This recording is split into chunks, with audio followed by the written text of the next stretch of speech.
Here's a hot take for you. 2017 sucked. And New Year, New Me bullshit. 2018 is going to suck too.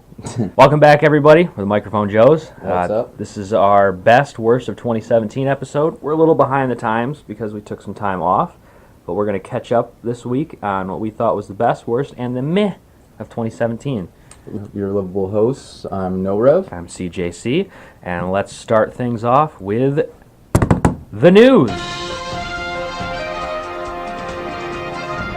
And with that, we'll jump right into it. No Rev, you had your first piece of news. Go right ahead. We're starting out swinging here, folks. Apparently, Barney is now showing the love that he has for all of us.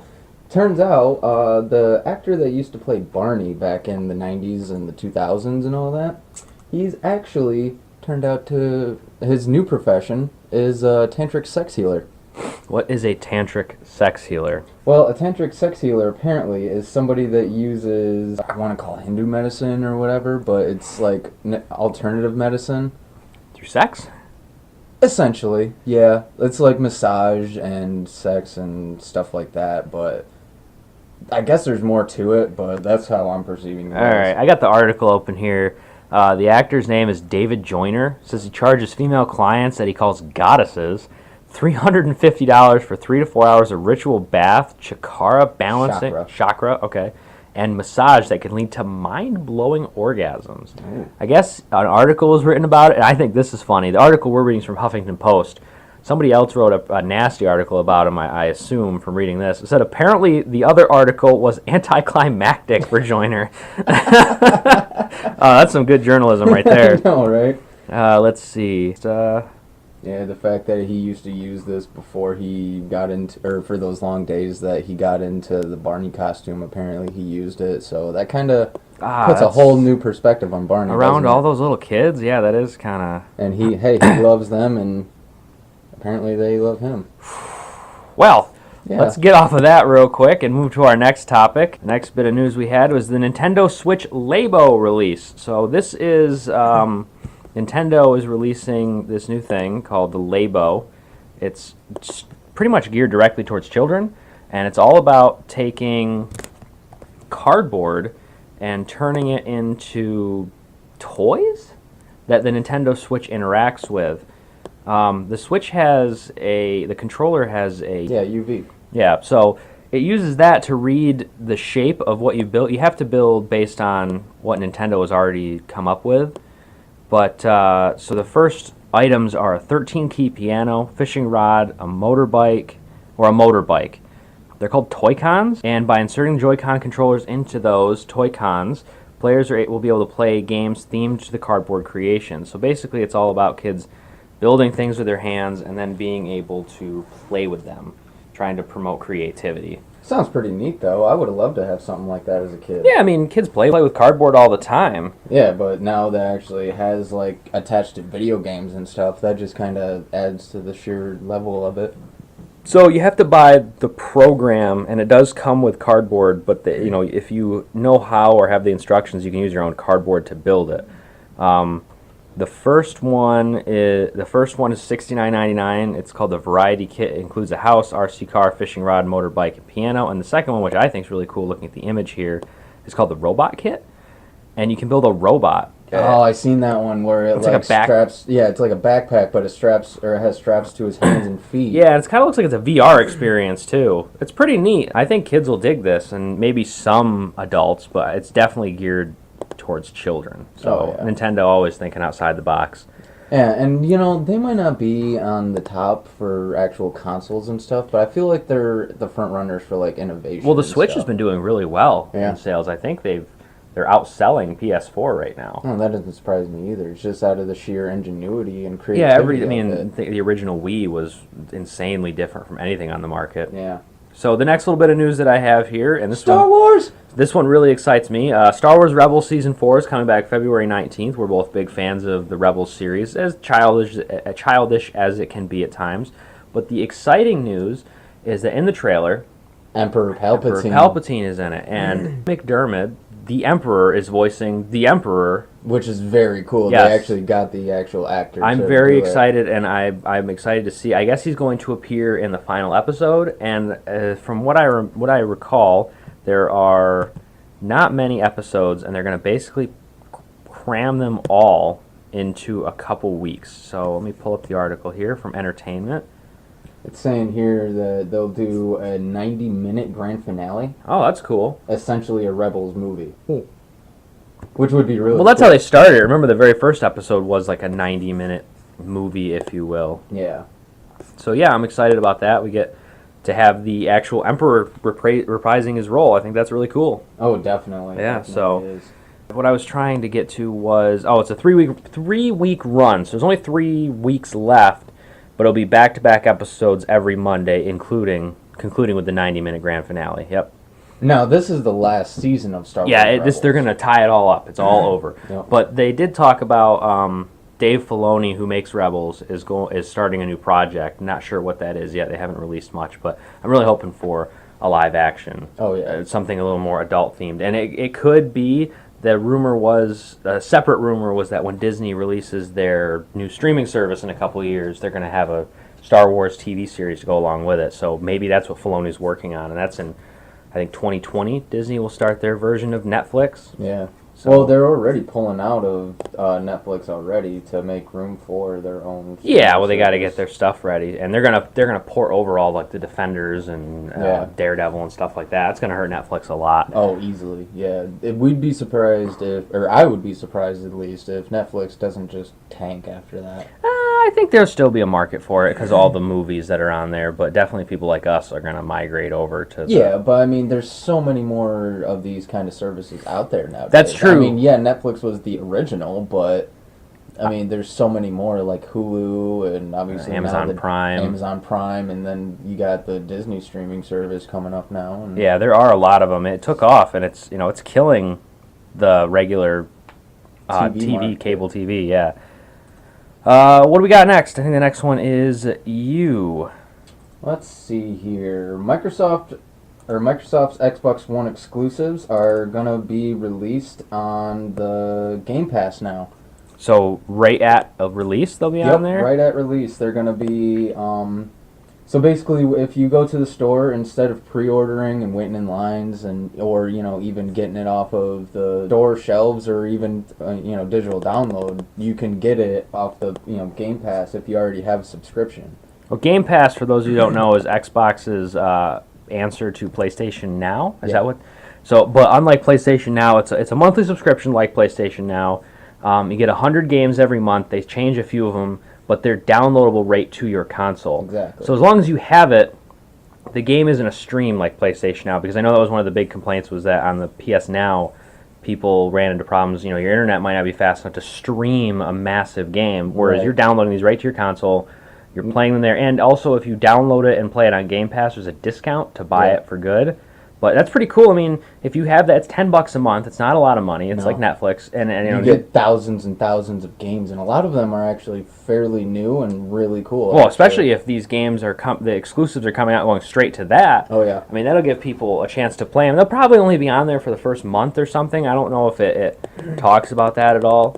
But I can't imagine that they would leave a brand new game on there No. for good. Yeah, So no. it's probably almost like a chance to test it out and see if you want to buy it. Yeah. So- Hey, I think this is honestly could be a game changer. Yeah, I mean, if you're not sure on a game and you already have the Game Pass, why not give it a try? And if you really like it, then you go buy it. Exactly. So, yeah, I think it's big, and PlayStation's gonna have to find a way to answer to it.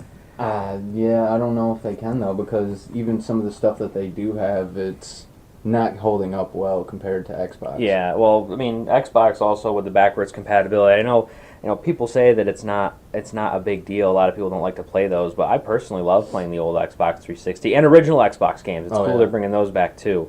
I don't really understand why back compat became like a novelty, because it should be. I think it should be standard on every console. There's Exactly. no reason it shouldn't be. I shouldn't have to own 3 generations of Xbox or PlayStation to play my games. Yeah, just to go back and play old games and have that nostalgia feeling. Every system should have that backwards compatibility. Yeah, probably. I mean, honestly, if I'm thinking about it, the biggest reason they don't is to remaster games because it's all about money. So, yeah, especially the PlayStation. Go ahead. You think the next one's yours also? Yep. PUBG. In case you've been living under a rock for the past couple of months. You have to be living under a Patrick-sized rock. Players Unknown Battleground. The developer of PUBG is actually going about donating $2 million to a bunch of different gaming charities. $2 million? Yeah, $2 million a piece. Oh, a piece. Wow. Yes, a piece. So PUBG is a battle royale game. It kind of got this craze started. Now we have Fortnite and all sorts of other ones, but this is really the granddaddy of them all. And I say granddaddy, but it's only about a year old, really, isn't it? I don't even think it's that old, to be honest with you. But yeah, it's with all of the cynical news and all of the bad news that we have going around the world now, it's nice to actually include one of these kind of, we'll call them fluff pieces. Yeah. You know what I mean? It's just nice to see somebody that's actually helping. And in video games too, because video games get a bad rep. They're violent and they make people violent. But somebody that made a only violent video game is trying to help out in the real world. So yeah, that's pretty cool. Yeah, and actually the developers are donating to a lot of these charities. Like I'm reading here, Extra Life Marathon, they're hosting a thing called an Extra Life Marathon, which is going to help support Children's Miracle Network hospitals. He's got this other one. It's a gaming tournament that's it's called Gamers for Giving 2018, and that's supposed to help out some other charities and stuff like that. But yeah, it's just nice to actually see somebody that's doing some good with the money that they make.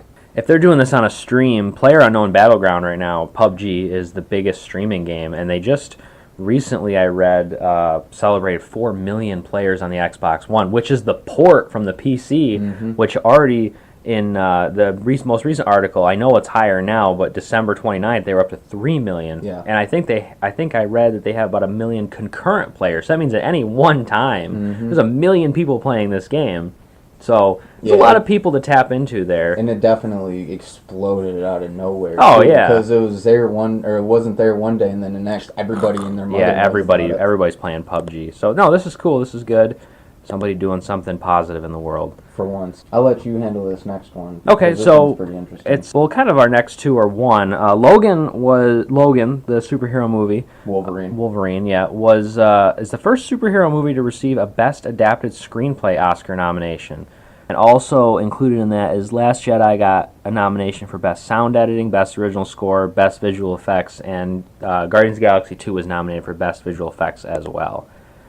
So that's pretty interesting that these awards usually flat out ignore comic book movies, and then finally... it's just nice to see that now they're getting the recognition that they deserve, because they've been dominating they're a huge piece of... cinema now. Yeah. They've been dominating the cinematic market for years, ever since, the whole MCU thing took over, and shit, I mean, really, ever since the original Tobey Maguire Spider-Man came out. Yeah. I mean, granted, they didn't pick up steam until the MCU, but... I think this gives a little bit of credibility to the Oscars, too, because I personally look at them as a joke, because it's always like these artsy films, and winning an Oscar, to me, it doesn't mean anything. It's never the movies that we're watching. It's like I said, artsy stuff. I'm going to Best Picture nomination. There's a couple of them on here, but have you ever heard of Call Me By Your Name? No.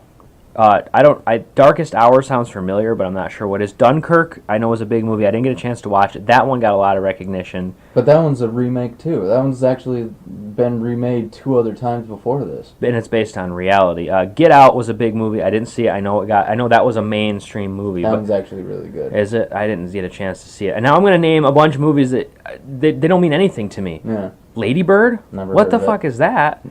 The Post, I think that's Tom Hanks is in that. Yeah. It's like a journalism movie, so of course these journalists are going to care about it. Yeah. Phantom Thread, never heard of it. Okay. The Shape of Water is something new that's come out by Guillermo del Toro. I don't know. I think it's like a woman falls in love with water or something. I don't know. Or 3 Billboards Outside Ebbing, Missouri. That's a mouthful. Yeah. What is that? Oscar bait. Yeah, so, of course, Star Wars, almost always, when a new Star Wars comes out, visual effects and stuff like that. I guess if I had to to guess, though, I'm going to look at who else got best visual effects besides Star Wars and Guardians 2. I would say, without looking at, I'm trying to find it right now, but without looking at it, probably Guardians 2 would win that, because those were incredible. Visuals. Yeah. I mean, don't get me wrong. All right. Star Wars had some good ones. So but yeah, Blade Runner 2049, Guardians 2, Kong Skull Island, Star Wars: Last Jedi, War for the Planet of the Apes. Honestly, I don't see any of those winning. Guardians. Yeah, Guardians was, and it was basically eye candy the entire time, like literal eye candy, because everything was so bright and colorful. Exactly, like when they went to Ego's planet. I mean, all they had to do was push a bubble, and it was an entire trip effect. Yeah, and Star Wars did have good visual effects, like the scene where Admiral Holdo runs her ship through hyperspace through the Supremacy, but nothing that touches Guardians 2. And Kong Skull Island was a nice looking movie, but I don't think those visual effects are anywhere near the same level. I don't even think they're in the same ballpark or the same sport. And I didn't see Blade Runner 2049. We wanted to watch it, we never got around to it. I know from the commercials it looked pretty, but without seeing it, I'd have to say Guardians 2. But maybe the stigmatism of being a superhero movie. Yeah, it might stop it from. Yeah. And this next bit of news is actually pretty interesting too. I'll let you take that one. Okay, so Tom Holland, who is playing Spider-Man in the MCU, which Spider-Man's owned by Sony. They're allowing Marvel Studios to make him into the MCU, but they're also making a Venom movie. It looks like Tom Holland is going to be making a cameo in that Venom movie. So it actually will be in the MCU. I guess. I remember when they were doing the press junket for Homecoming, and I guess the president of Sony Pictures said that, with Kevin Feige sitting next to her, and just a look on his face, he was like, what are you talking about? Yeah, are you serious? Maybe that was more of a we weren't supposed to tell anybody, but I always got the impression that Marvel had nothing to do with Venom. But from what I read, he probably won't be Spider-Man in it, but Peter Parker will make an appearance. Which is cool. Kind of had an interesting idea on this. If Marvel doesn't want Venom to be part of it, and they want Spider-Man in it, why not bring Andrew Garfield back? If this is a separate universe, why not, even if it's not a movie about him, then you would have your Spider-Man in a Venom movie. Yeah. I mean, I guess why not do this instead? Miles Morales. Nobody's touching him yet. I think Marvel's setting that up, though. Oh, yeah. So they don't want to touch that either. I'm just saying, you want Spider-Man, you don't want it to be Tom Holland, you got another Spider. You got two other Spider-Men. Well, see, I guess Tobey Maguire already faced Venom. Yeah, here's what I'm thinking with the Miles Morales route, though. Because in the MCU, they kind of have it set up so it'll take place down the road. You know what I mean? If you want, have Sony start doing the Miles Morales storyline now, and then you can have all sorts of movies. So you're saying basically the Venom movie takes place in the future? Yes. That's not a bad idea. But then you're still intertwining the Sony Venom movie with the MCU. Well, isn't that what they're trying to do anyways? I don't think Marvel wants that. I don't think so either, but if that's the way that they go about doing it, then I feel like that would be the easiest and less complicated way to do it. That might be. So, all right, let's move on to our last bit of news.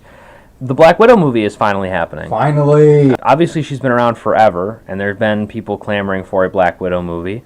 The other little bit of add-on news to this is that this movie will make Scarlett Johansson, or Johansson, depending on how you pronounce it. Johansson is to become the Hollywood's highest-paid actress with $25 million for the standalone Black Widow movie. And Scarlett, get your money. There's also bonuses that could take it up to $31 million, depending on how the movie does in studios. Scarlett Johansson's going to be a producer on the movie and working very closely with the director on the plot. Good. And I mean, obviously, she knows the character. She's been playing it for almost 10 years now, or over 10 years. Yeah, I think. Well, she originally came into Iron Man 2, so it's been probably about like 8 or so. Yeah. So if the movie generates over $900 million at the box office, she'll get that $6 million bonus check. Oh, easy. I can't imagine it won't. Easy. Every one of these Marvel movies makes $1 billion. Just on Scarlett Johansson's steam alone. Yeah, that's true. Because I would go to see a Black Widow just to see her in tight leather outfit. Yeah, an entire movie, that would be nice. But how do you make this movie? That's my question, because she can't fight any of the fantastic. So it's got to be like a spy movie. Yeah, Is that it what would you almost do? have to be like a spy movie mix, like almost like a.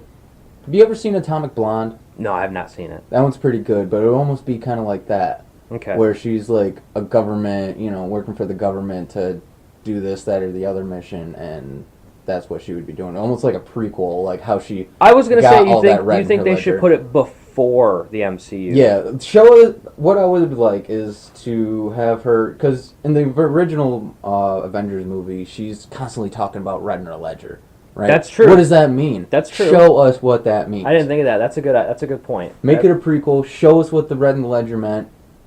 Do that, Yeah, I think that's a good idea. and make sure she gets a tight leather outfit.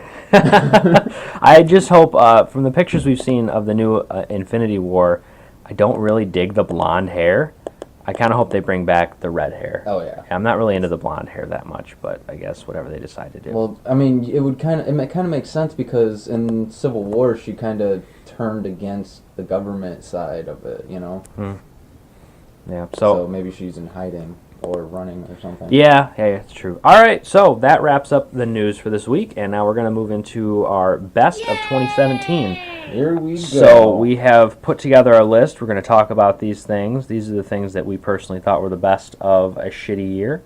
Let's be honest, every year is shitty. People always sound surprised that a year sucked, but years always suck. So life sucks. There's no point. Trying not to sound too cynical here or anything. Oh, there's no point. Just go watch some TV. Nothing matters. Just watch some TV. That's what we do to get through our pathetically boring lives. And we sit here and talk to the internet. So, first thing up, Lego Batman movie. Loved it. I did too. I think this was my favorite Batman movie. Yeah, easy. It was ridiculous. And great. It was so ridiculous, but it was amazing. I like. And there was so many callbacks to like the old time. It's like it's part of every single timeline at the same time. Yeah, and it's amazing. And the voice actor, I forget his name, Will Arnett. Will He's Arnett actually really he does good. BoJack Horseman. He's really good. I don't remember him being in a lot of voice acting. I feel like BoJack put him on the map for voice acting. Yeah. Did he do Batman in the Lego movie too? Yes. That one was really good too, the Lego movie. It was but really good. This one I feel like is a little bit better than the Lego movie just because it's more direct. It has a direction. And I mean, the whole cast is great, honestly. Like Zach Galifianakis is the Joker. Yeah, that's a good cast. Yeah. Also Michael Cera, which he hasn't really been in anything since Superbad. Wasn't he in Kick-Ass? No, that was somebody different. There's two of them that are pretty much the exact same person, but they're not. They're like Michael Cera light or something like that. Yeah. Michael Cera light. Yeah, I loved it. It was ridiculous. I like the portrayal of Batman as being just full of himself. Oh yeah. He's obsessed with Batman. He doesn't want to take off the cowl. This Batman wants people to adore him, and it's all, like he's even in Wayne Manor just making or microwaving his dinner, and he still has the Batman mask. Yeah, he's got a robe and a cowl on. It's great. The Lego movies are really good, and if you had asked me like when they announced the Lego movie, the original one, a couple years ago, if these would be any good, I was like, this is product placement. This is gonna be stupid. They're really good. They are because they actually, I think, who directed them? This was Lord Miller. Okay. Yeah, they actually have really creative ideas on how to use some of this stuff. And I'm not sure if they directed the Lego movie, but they did this one. Yeah. Yeah, so. Halo Wars 2. Halo Wars 2. So did you play this? I did not. All right, I'm a huge Halo fan. I love the lore. It's really expansive. And Halo Wars 2, I'm not a big RTS guy. I did like the original Halo Wars. I really like this one. It was nice to not be anything to do with the Master Chief storyline. It's a direct sequel to the original Halo Wars. It's a very simplified RTS because, like I said, I am not an RTS guy. If you put me into Command and Conquer, I'm going to get my ass kicked. I didn't do bad online with this for a while. I haven't played a lot of it recently, but I liked it a lot. It came out really early in the year, like February, and I dropped around the time I petered off. So I played it really hardcore for about a month. I think I put like 50 hours in that month. It was a lot of hours playing it. And they also did an expansion pass, which brought the Flood back, which was pretty cool. And you played as the Brutes fighting the Flood. So it opens up new avenues for Halo going forward because they eventually have to retire the Master Chief. I mean, in the timeline, he's over 50 years old, I think. Yeah. And even cybernetically enhanced, you can't keep fighting forever. You know, Yeah, and especially all the beating that he's got. the beating is an understatement. That man he's has dropped out of like space and hit just planets head on. Head on. Like, how do you keep surviving this stuff? Yeah. But yeah, Halo Wars 2, I really enjoyed it, and I look forward to what they're going to do with the series moving forward. Hopefully they recover from Halo 5, which was... It wasn't bad, but it wasn't what we'd expect. The story was no good. Yeah, I know. I like the multiplayer, but the story was no good. Yeah. If Halo 5 had come out this year, it would go squarely in the middle of our meh list. Yeah. So... Logan. This was, I think, in hindsight, now that we've gone through all of them, I think this was my favorite superhero movie of the year. Yeah. Yeah, it was just because... You were going into it expecting Fox to butcher this again. Yeah. Because they butchered everything. X-Men so bad at this point. This was good. I was pleasantly surprised. It was more Western than it was superhero anything. And it was just a nice change of pace. And granted, it still convolutes the timeline. What timeline? Yeah. But yeah, I mean, it's a really, really good movie. Yeah. And those of you who have not checked it out, do yourself a favor and do so, because like we were mentioning earlier too, it was nominated for Oscars. So what's that telling you? Yeah, it tells you something. Yeah, being a superhero movie though, it's kind of the most realistic I can think of. Yeah.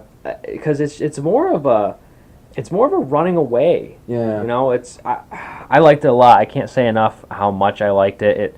And the ending. I still get goosebumps from the ending. And the violence. Yeah. Just how... Like, right from the jump street. Oh, too. yeah. Like, the opening scene, he's hacking and slashing people up. Like, whoa. Yeah. I mean, it's brutal. It's definitely Wolverine. Yeah. It's definitely the way he was meant to be portrayed. So Logan, obviously... people that aren't really into comic movies enjoyed it too if it got an Oscar nomination. Oh, yeah. So. And just the fact, like, if you enjoy Westerns or anything like that, you'll definitely enjoy this. Because, like I said, it definitely leans more into that Western vibe than anything else. Even more than superhero, even though it's supposed to be a superhero movie. Yeah, it's good. It's very good. Music is great. Good segue into music. Our next one's Kong Skull Island. Oh. I really like the soundtrack for this movie. They really mixed in a lot of CCR. I grew up on that stuff. I like that. So I personally, before this movie, I don't like King Kong. Mm-hmm. I'm a Godzilla guy. Especially the Peter Jackson. Oh my god! But 3 hours of just blah. Yeah, well, everything Peter Jackson makes is 3 hours long. I don't think he understands that a movie can be less than 3 hours. But this King Kong is a monster. Yes. He's massive. He's not fully grown, which is how he's going to be able to fight Godzilla. He's still going to lose. Yeah. And I like that Samuel L. Jackson got to go full Samuel L. Jackson in this movie. I mean, he went full Samuel L. Jackson. Staring that monkey down. He I don't think he actually got to say motherfucker. I think he died right before he said it. He started doing the mother. Yeah, and then he got crushed. Yeah, but he was insane in this movie. He probably was the best part of the movie. Yeah, easily. Well, I don't know. I really like John C. Reilly. Yeah, John C. Reilly. Yeah, he actually... I've never seen him in anything where he's not a lunatic, and he was a lunatic, but he was like a serious lunatic. Yeah. Like, you understood why he was a lunatic, and he did a good job. Yeah, I was really impressed with him. Yeah, because it was a more serious role than we're used to seeing him in. So I like Kong Skull Island. I'm excited. Next year, 2019, we get the sequel to Godzilla. I think the sequel doesn't have Kong in it. That one's 2020. The one where it's Godzilla versus King Kong? Yeah, the one, I think 2019 we're getting the Godzilla King of the Monsters, and I think that's the one with King Ghidorah, Mothra, and Rodan. Right. So I love Godzilla. I grew up on Godzilla. I can't wait for more. It's this new Godzilla, the new Monsterverse they're calling it. Yep. It's exciting. I'm very excited for it. So yeah, Kong Skull Island, number 4 on our list. Number 5, another game. This one we got into really late, like the end of the year, Christmas time when it went on sale. Even though it came out way earlier. I think it came out in March. Ghost Recon Wildlands. Loved it. Of course, then again, I'm a big fan of the Far Cry series, and these are the same people that made the Far Cry series. It's kind of got the same mechanics that make open world, and I mean it's a Ubisoft game, right? Yeah. That's pretty much all they make is open world games. But you can tell the sheer amount of detail, the painstaking detail. This map is massive. Massive, and it has everything from deserts to every environment you can imagine, suburbia to everything you want. You can fight in it. Yeah, and I like amazing. you can. This is the kind of game where you can almost play it any way you want. I personally use more. I kind of more stealthy tactical shooter. Yeah, but most of the time it doesn't work that way. No, I mean if you're playing with friends, when we play together, it's kind of hard because when you're playing alone, it's almost a cheat code to have that sync shot. Yeah, it makes it really easy to get your kills with that sync shot, but it's a lot harder to coordinate. And we haven't played it a whole ton together, so maybe we're just not on the same page yet. But I mean, everything you can do: helicopters, trucks, there's just tanks or APCs, armored personal vehicles, or whatever you call them. I mean, the one time we were playing together and we were just driving cars off a cliff. Yeah. Like, that's the stuff you can do. And take a helicopter as high as it can go and parachute glitch off it we glitched it into the top of the map. I mean, there's a lot of fun things to do in the game, and the Predator showed up. Yeah, the Predator, that one was a bitch. Yeah, that was pretty fun. I mean, there's a lot of cool stuff they have there, and I look forward to, obviously this is going to get a sequel because it did huge. Oh, yeah. I remember people talking about it before we even got into it. Everybody was talking about this game for a while. Yeah. Not really a Ghost Recon game. If you remember the old ones, they were more like stealthy, high-tech stealthy shooters. This is definitely... Of course, that was called Splinter Cell, too. No, it's Ghost Recon. Splinter Cell is something different. Is it? Yeah. Tom Clancy's Splinter Cell. Different. It was Splinter Cell and Ghost Recon. They're two different. Yeah, so... Don't mind me, folks. I'm just losing my mind. I thought you already lost it. All right, next up, Guardians 2. So good. Yeah. Just everything from the soundtrack to the visuals to the acting. Well, we have a theme going here about soundtracks. Yeah, apparently. Maybe we need to start, commentating on some soundtracks musics and stuff. Well, the James Gunn said that when he makes these movies, he figures out the songs he wants in it first, and then builds his script around the song. Yeah, he actually writes them into the script, which is really clever. Yeah, he's good. It's not just forcing songs into there. Yeah, well, I mean, more really, if you want to look at it that way, he's forcing the script into the song. Yeah, exactly. So, but he does it really well. I mean, you never feel like the song is out of place. Exactly. It's not like I'm trying to think like a stupid 80s or 90s. The 90s are when they put all those songs into everything, and it never sounded right. It was just like, why the fuck is this grunge music in here? But this works really well. Obviously, based on the Oscar nomination, it's super colorful. Oh yeah. The CGI is insane. It's crazy. It's really, really good. If you thought that Doctor Strange was an acid trip, this is an acid trip. Did Doctor Strange come out this year, or was that last year? I think that was last year. Hold on, it's a quick Google search. Yeah, I don't remember, but not to get too off topic. It moved things forward. It was really funny. I laughed a lot at this movie. There was a lot of funny moments in it. 2016. Yeah, so it was last year. Wow, it was almost 2 years ago. I know. Whew, time moves fast. Yeah, Guardians 2, really enjoyed it. The Guardian movies are some of my favorite superhero movies. Oh yeah, and honestly, I feel like that's the main consensus, is Guardians of the Galaxy has kind of changed the game in the superhero superhero Oh, we got a talking raccoon in a tree.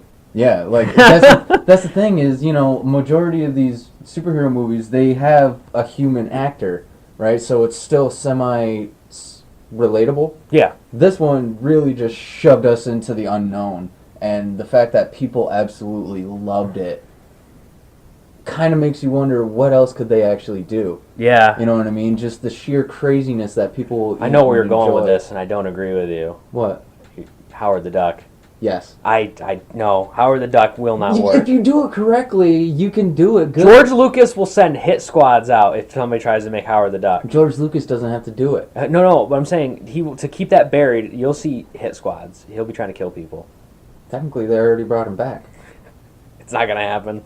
It's not going to happen. I will send hit squads out if that shit happens. Nope. I will kill myself if I have to go watch Howard the Duck. Oh, God, that's terrible.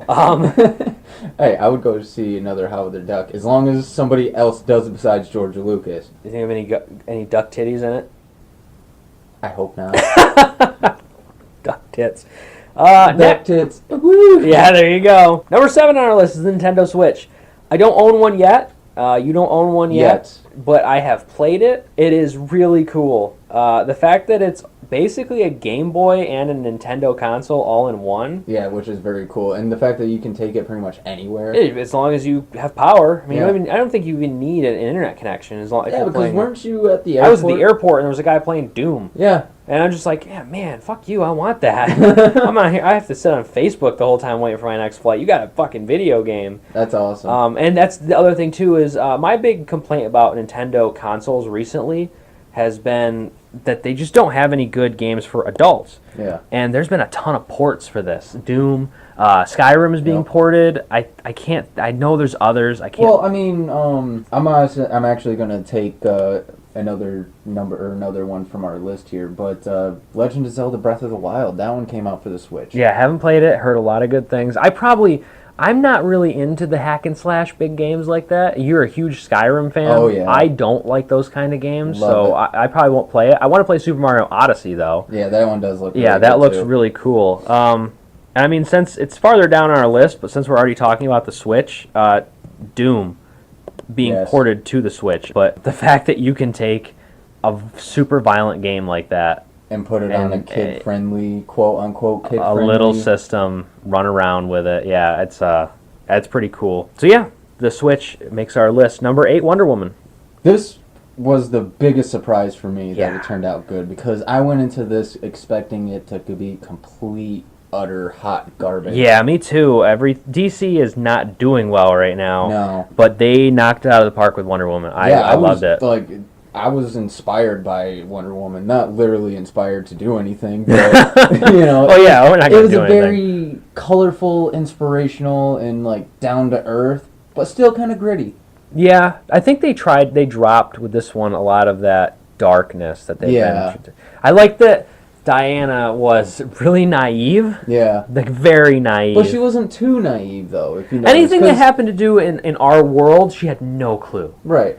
But see, that's the thing, too, is a lot of the times when they do a fish-out-of-water story, they make them too naive. Stupid. Yeah. Like, it's borderline stupid. You know, she was still intelligent and still, like, had her own opinions, but she was still naive. Like, still had that eyes wide open kind of feeling, and... Yeah. You know, but she still kicked ass all the meantime, so... Yep. And it was really nice to see that kind of change of pace. I like Wonder Woman, too. Same reason I like Rey from the new Star Wars movies. It gives girls a good hero. Yeah. You know, they need that. Plus, she's really sexy. She is really, really sexy. Holy fuck. Okay, so before we get a little too deep into that one, how about we switch to our next Number 9, Spider-Man Homecoming. Oh my god, it's so nice to see a good Spider-Man movie for once. And you know, my favorite part of this movie was the Vulture. Yeah. He was good. It was a good bad guy. Yes. Which, honestly, like... There's certain the biggest complaint with the Marvel movies. Now, no good bad guys. Yeah. Which, honestly, the last good bad guy that they had before this one was, what, Loki? And Loki. He technically turned out to be an anti-hero. Yeah, kind of. I don't know where Loki stands in anything. But, yeah, Homecoming. We didn't get the origin story. Nope. I've been saying for years, Spider-Man and Batman, we don't need the origin stories anymore. It so many times. Even if you've never watched one, you know what happened. I can't stand watching Uncle Ben die again. If I went onto the street of, I'm not going to say New York City because that wouldn't work. Let's say if I went onto the streets of San Francisco and interviewed 1,000 people, I bet you that all but 2 of them would know what happened to Uncle Ben. Yeah. And even if they weren't Spider-Man fans or comic book fans in general, if they hated comic books, it's just one of those things ingrained. It's like, you know, may the force be with you. Mm-hmm. It's one of those things that everybody just knows it at this point. Yeah, it's so ingrained in our pop culture. We don't need to see it, and I'm really glad that we didn't see it. Yes. And I liked how Tony Stark was kind of the mentor, but he sucked at it. I mean, he sucks pretty much anything he does. Yeah, he's always ruining things. Most of this universe is his fault. Yeah, honestly, like, if they want to say that there's like a bad guad, or, you know... Tony Stark is the ultimate villain. He is, technically. I mean, he's the cause of all of it. Yeah, he is. Fucking Tony Stark. Billionaire, playboy, philanthropist. Nah, if you take that Iron Man suit away, he's a super villain. Yeah. But, yeah, I really enjoyed this movie. Just the kind of the low-level superheroing, you know, street-level superheroing. It's not this... gotta save the entire world again, you know, kind of thing, because that's one of the things that they've been doing in a lot of these Spider-Man movies. Everything is always the world is going to end. Because Spider-Man is always supposed to have been a street-level hero, but all of these movies have been global catastrophes. Yeah. Like, what? Since when? Yeah. You know, and where are these other superheroes that are supposed to help out? A lot if of that's the case? superhero movies in general hit this. They have this problem where they think that they have to make the stakes so high, Yeah. but you don't need to make the stakes that high. Just And I feel like this movie actually kind of proved that fact, that you can have the street level heroes in a movie and have it be good. yeah, You know, because like you said, the Vulture, he was a street level bad guy. Yep. He killed it. yeah, and I liked he had a really good motivation for what Yeah, he it was wasn't doing. just Yeah, the exactly. guy rubbing his hands in the corner going. No, he's trying to take care of his family. He was miffed by Tony Stark, Yep. which makes this all Tony Stark's fault again. Again. And he's just trying to make money. Yeah. You know, he's not doing the right thing, obviously, but it's not like he wants to hurt people. In fact, he never killed anybody until he shot that guy that was trying to leave and would have blown him in anyways. Yeah. I don't think he'd killed anybody to that point. No. He was just stealing shit from Tony Stark. Which, let's face it, he probably should have been doing that. Stark probably didn't even notice it was gone. No. You know. So we're gonna go really off the walls with number 10. Oh, but we geez. both really love this movie, and you have an interesting theory about this As a movie. matter of fact. Hitman's Bodyguard. Oh. This was great. It was. You put Deadpool, Ryan Reynolds, and Samuel L. Jackson together. Which actually leads me to my theory, because I'm still to this day convinced that this is an undercover Marvel movie. Because you have, like you said, Deadpool and Ryan Reynolds. Yep. You have Nick Fury and Samuel L. Jackson. And you have Elektra from the Netflix series. Yeah, the actress who's like Ryan Reynolds' ex-wife or Yeah, something. or something like that. But Yeah. those three playing in the same cinematic universe as characters cannot be a coincidence. No, it's so kind of, I don't know how to describe it. I remember when the trailer for this came out and I watched it, I'm like, this looks amazing. It does. It was one of those movies. I felt like an 80s action movie. Yeah. It was ridiculous. It knew it was ridiculous. And it was so over the top, and it was so great Yeah. doing it. Yeah, it was. I loved this movie. I And laughed. just the sheer, comedy and the chemistry between Samuel L. Jackson and Ryan Reynolds. Yeah, it was good. Astounding. Yeah. Because they're feeding off of each other so well. And it's, oh my god, it was just hysterical from start to Yeah, finish. Samuel L. Jackson doesn't do a lot of comedies, but he is a really funny actor. Yeah, when he does it, he is great He has at it. great Like, you ever timing. seen The Other Guys? Yes. He's I great in want that an one, entire too. prequel movie about him and The Rock. Yeah. I've always, ever since that movie, when he died, I'm like, oh shit, I want more of that. Yeah, that was pretty great. Yeah, Samuel L. Jackson should do more comedies, in my opinion. Yeah, but I mean, it's understandable. He's like the inventor of Stoneface. Yeah. So the next one, this is all on you because I personally wasn't really crazy about this one.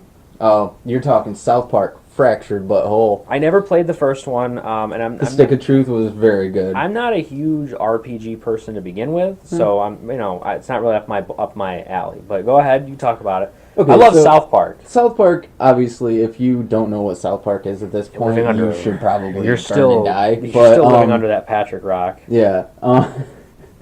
Yeah, so this is the video game spin-off. It's actually the second video game of South Park. The first being, like I said, The Stick of Truth. And literally this game takes place, or begins, literally the same exact day that Stick of Truth ends. Literally the beginning of the game starts out, they're playing Stick of Truth, and then they get bored and decide to do superheroes. Which, in my opinion, is really clever, because I've never seen that in a video game before. Yeah. But just the way that they do this game, it kind of adds some more to it from the original, because in the original it was, okay, this character's up and you do this attack. Okay, it's this guy's turn. And then so on and so forth. Well, this game takes it a step further, where it actually has you focusing on where you're positioned on the board. I did play it for about 20 minutes, and yeah, the combat was neat, but I just got confused on what to do. You just go around, beat people up, Yeah, and I guess it collect just, stuff. yeah, there was a lot of opening drawers and pulling out random objects, and, There and always is, shitting in but- toilets. Yeah, the shitting mini games, the toilet mini I didn't games. understand why I was doing that. Every time I went into a It's bathroom. South Park, man. Yeah, It's I South guess Park. it's South Park. I love the TV show. It's still one of my favorites on air. Yeah, but I feel like it definitely hit all the right buttons for me on that. Or hit all the Yeah, check this wasn't marks. up my alley, but definitely for you. I remember when it came out, you talked about it a lot. Yeah, Next one, this one was up my alley. I don't think you've gotten to it yet. I have not yet. so I'll Wolfenstein go- 2. Yeah. Never before has killing Nazis been as fun as Wolfenstein makes it. And you would think something like that would get tiring, but the first one was the first of the new Wolfenstein games, which came out a couple years ago, was really good. This, what I really like about this is there's no multiplayer. It's all single player. Yeah. It's almost like an interactive movie. I mean, the cutscenes are great. They're acted so well. They're animated really well. The action when you are playing is intense as fuck. I was playing on, there's like 5 difficulty modes, and I played on the middle one. Mm-hmm. So most games, that's like, tense, but I died a lot. Because if you aren't careful with how you go through these maps, there's a lot of fucking Nazis. Oh, yeah. And especially a lot of points they try, you can be stealthy, but it's hard. It's very hard because there's like commanding officers that you have to take out or else they can call for reinforcements. And getting to them to take them out before they can call for reinforcements becomes a hell of a challenge. Yeah. And it's one of those games that's no hold bars, just kill shit. I mean, you can, if you don't decide to go stealthy, you can literally, in your left hand, have a full auto shotgun, and in your right hand, an assault rifle. And you can just run through the map, just fucking shit up. And it's alternate timeline, Nazis rule the world, set in the 60s, but they basically try to say that because the Nazis have no moral constraints, they've advanced technology beyond ourselves. I mean, they have a base on Venus and a base on the moon. And there's lasers and cybernetics and stuff like that. And there's a whole plot behind how they did that. It's not really their accomplishments. It's actually the Jews' accomplishments. So, a lot of fun. I loved Wolfenstein 2. I played the shit out of it. I still go back and play all 3 of the newer ones once in a while because they're just a lot of fun. So, now we'll get back into stuff that we both agree on. And the next one is Thor Ragnarok. Really, really great movie. It's actually Well, I think this is the best Thor movie. Oh, hands down. The original Thor is okay. Yeah. And Dark World is garbage. Yeah, it's not good. Hot garbage. This one, though, I mean, the way it even opens, yeah. Marvel is really going for a comedy effect. Yeah. They're really shooting for the funnies, the lulls. And the way this starts, I mean, he's just mocking this demon. Yeah. And Hemsworth, because this is the first time where, for the majority of the movie, he's really the only character they focus on. Mm-hmm. I feel like we really get to get the best of Hemsworth's acting in this one. Which he does Thor so well. Yeah, obviously Thor is the one that really catapulted his career. Oh, yeah. But it's just the sheer... he started as a soap opera actor in Australia. Oh, I could not imagine that. Yeah, that's... I could not imagine going to Australia or whatever and seeing reruns of whatever soap opera and have him being like... I don't think he was that jacked. I think he got jacked for Thor. Thor is one of the few men in this entire world that I am super jealous of his body. Yeah. I hate him for that.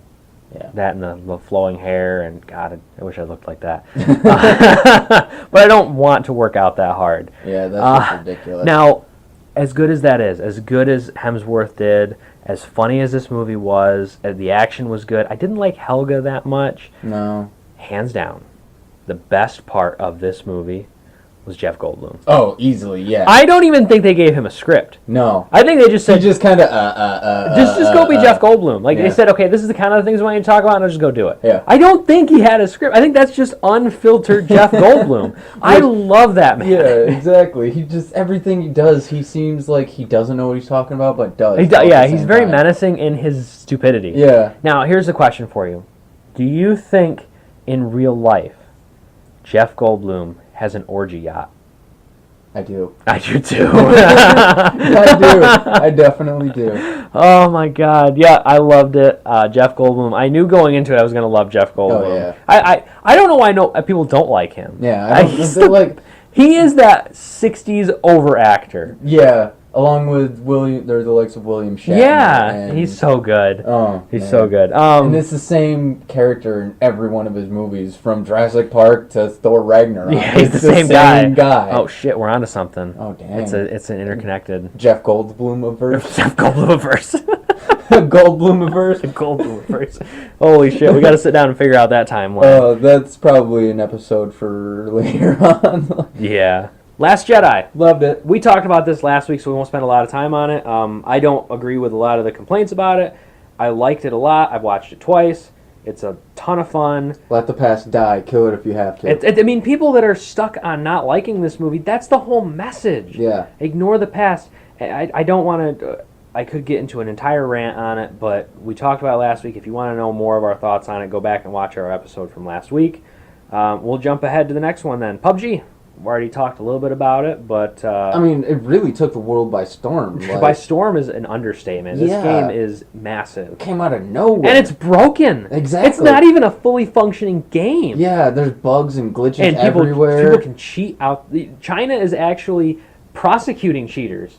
You can get up to 7 years in prison for cheating on PUBG What? because they consider it online like theft or something. That's stupid. Yeah, but PUBG It's- PUBG's got the attention of a government. Yeah. I mean, it's huge, and it's created all these clones. Yep, Fortnite. Fortnite, which I personally like Fortnite a little better because of the cartooniness. Yeah. And plus they have a building mechanic. That, Yeah, Paladins is doing one now too. I mean, it's a straight rip-off, but there's a lot of them, and I kind of hope that because it's so popular, the Battle Royale, other games will try it. Yeah. Because I'd really like to see like a Halo Battle Royale. That would be be amazing. really fun. And I feel like that one, or if the Halo did it, it would kind of take it to the next level. Because, Oh, for sure, especially with the mechanics that were put in place in Halo 5. Yeah. Yeah. So PUBG definitely took the world by storm, as No Rev said. It's huge, and And obviously, as we said earlier too, it's not just the gaming world either, but the developers of this game are doing a lot of good yeah, yeah. with what money that they're making. So, help out a cause, I guess. Get PUBG. Get PUBG. The next one, my favorite television series of the year. I guess you can call it television, but The Punisher. Punisher. Oh was my good. god, so brutal. So and going into it, I was really worried because the Punisher's a man of so few words. Yeah. How do you make an entire series centered on him? But of course, Marvel figured out a way to do it. Yeah, And and, it was- they did it well. Yeah, it was really good. It had Oh. a Rambo-ish feel to it. It Didn't did, yeah. Yeah. It did a lot, but not over the top campy like Rambo. You know what I mean? Well, the original Rambo wasn't that campy. No. It got campier as it went, as everything 80s did. Yeah. Yeah, it was violent. It was brutal. It had a really convoluted, but not in a bad way, plot. Yeah. It felt like he didn't know who to trust. Mhm. And he really didn't know who to trust because his best friend turned out to be against him. And Yep. it was him against the world, and nobody does that better than Frank Castle. Oh no. I mean, that man... And he was just a one-man killing Oh, machine. a wrecking the crew. whole And getting the way. shit beat out of him constantly, but coming back for more. The man did not quit. No, he was, doesn't. Like, battered and bruised That and is broken his- and stabbed, and he just kept on going. The Punisher doesn't have any superpowers except iron will. Yeah. You have to cut his head off to stop him. Yeah. Literally, you have to cut his head off. In order There's to stop nothing him, that will 'cause stop otherwise- him. Even if you cut off his legs, he'll He'll find get- a way to he- walk on his hands to come Or he'll after you. crawl, he'll drag himself across the ground to you and beat the shit out of you with his Watch him hands. strap some guns to his legs and start walking on those, and he'll shoot you while he's walking. Probably, yep. So the last thing on our list And is... probably the biggest one, if you... This is huge. Yep, this is big. Disney has the groundwork in place for the purchase of Fox Entertainment. Yeah. Obviously, it has to go through some government oversight first to make sure it's not going to create a monopolization, blah, blah, blah, blah, blah. But as of right now, Disney is going to buy Fox, all of their movies, all of their properties. The only things they won't be buying are Fox News and Fox Sports because they already own ESPN and ABC. Yeah. And by law, it's a one definite, they cannot own two sports networks and two news networks. I guess like flow of information freedom or something like that. Yeah. I don't know. But Which is huge, because this doesn't only mean that, they're buying, or they're getting X-Men, and they're getting Fantastic Four, but they're also getting Star Wars, the original trilogy. so they'll have and- control over. Right now, they share distribution rights with Fox, so they have to they have to agree on things with Fox. But now they will have total control over that. So that's huge, especially for people that have been hoping for a re-release of the original movies before George Lucas made any edits. Then maybe Disney finally does it. Yeah. Now that Lucas is completely, because Fox, Fox, maybe they felt some type of way about George Lucas, like they had to keep what he wanted. Yeah. Now Disney has total control. We know they don't give a shit about what Lucas wants. They threw No. away all of his scripts for 7, 8, Yep. and 9. By the way, that purchase. So to put it in perspective, when Disney bought Lucasfilms, the Star Wars and Indiana Jones franchises, that was a $4 billion purchase, 4.2, I think. This one is $52.4 billion. It's huge. That's a lot of cheese. The things they're bringing in, they've got Deadpool, The X-Men, which I think they're going to reboot the X-Men. They have to. Deadpool, they said they are not going to reboot Deadpool. It's going to be... Yeah, how do you get better than Ryan No, Reynolds? yeah, they know what they've got. So they're going to reboot the X-Men. They get The Simpsons. They get It's Always Sunny. They get the Alien and Predator franchises. Yep. I mean, they now have almost all of the biggest historical movie franchises over the past 30, 40, 50 years. Yeah. It's theirs. As long as the United States government doesn't say they can't do this. Now, it still has to go through that, but I don't think they'll stop it. Yeah, they shouldn't at least, but I mean, really, Disney's about ready to run the world. Yeah, I think we already said that we last week. might as well vote Walt Disney as president. Frozen Mr. Walt Disney. Yeah, the frozen head of Walt Disney down in the Walt Disney World's basement or something. That vault. All right, so that does it for our best of 2017. Now we're going to transition into the meh of 2017. We also decided to throw into this some things we didn't get into. So these are things we probably should have watched or played or whatever. We never got a chance to get around to it. So go ahead. You have the first one. All right, first one is Go Power Rangers. No, it's Saban's Power Rangers. Oh, yes. I'm sorry. Saban's Mighty Morphin Power Rangers. I mean, if you can't put product placement, besides Krispy Kreme, any better than this. Yeah. This, I forgot all about Krispy that. Kreme. The Krispy Kreme insertion in there. Weren't we actually talking about that? Just forcefully inserting subliminal advertising into movies and stuff? It's not even, that's like raping you with Krispy Kreme right there. Oh, my God. Rape via donut. But yeah. Anyway, so if anybody hasn't seen this, the Power Rangers movie... Did anybody think this was going to be good? I was hoping it was going to be good. You were hoping, but did you have... If somebody were to put a gun to your head, gun to your balls, would you have said there was any chance it was going to be good? No. Yeah, there's no way. You wouldn't have bet a penny on this being good. But with all of that scrutiny and how bad it was, somehow still getting sequels. Yeah, 6 of them. Yeah. Right? How? Talk about trying to force a movie franchise down our throats, right?